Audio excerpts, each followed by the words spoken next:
Prayerful greetings, my dear brothers and sisters, friends and members of our Oblate, the Macedonian family all over the world. Today, the feast day of the conversion of Saint Paul the Apostle, we are as well celebrating our foundation anniversary as a congregation of the Missionary Oblates of Mary Immaculate.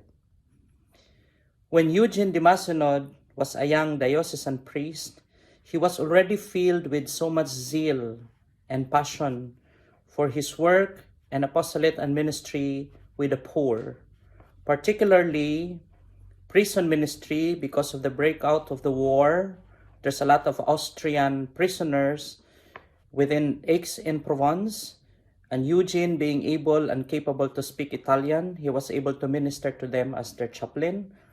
And it was then as well when Eugene founded the Association of Christian Youth in Aix. So these two are the pioneering the Macedonian family, prison ministry and youth ministry. Unfortunately, when he was caught up with the business of his time as a young priest, Eugene as well caught typhus, which is prevalent at the time. Eugene's typhus had a salutary effect. It showed him that if he intended to carry out an effective apostolate, he could not work alone. Listening to God through a concrete events showed him that to serve the most abandoned, he needed a group of companions, a community of like-minded priests. That would be the second stage in following God's invitation to dedicate himself to the most abandoned. So he invited fellow priests around to join him with this community. So with Father Henry Tempier, who was then 26 years old,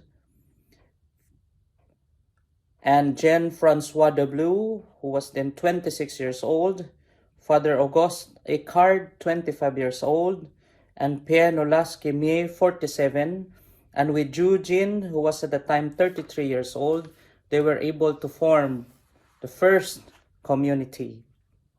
So on January 25, 1816, Feast of St. Paul's Conversion, the 5 young priests gathered in the common room to sign a formal petition asking the Archdiocese to authorize their budding society to be known as the Missionaries of Provence. Their purpose was twofold. First, to preach missions for the re-Christianization of the small towns and villages in Provence, which have almost entirely lost the faith since the ordinary means furnished by the parochial ministry are not effective enough. Second, to form a community of missionaries governed by a rule so that they might serve the diocese and at the same time strive to sanctify themselves in accordance with this particular vocation. So these 5 priests, de Macenod, Tempier, Eckhard, de Blue, and me, signed the document. Immediately afterwards, they began a 10-day retreat to prepare themselves for their parochial mission in Grans, France. So sisters and brothers, as we celebrate today with gratitude our foundation anniversary as a congregation, remembering the first 5 pioneers with Saint Eugene de Macenod, we continue to pray as well for all our Oblate brothers and sisters all over the world and all our Oblate family, that we may continue to preach the good news to the poor and the most abandoned with the same zeal and enthusiasm and that of Eugene de Macenod and his first companions.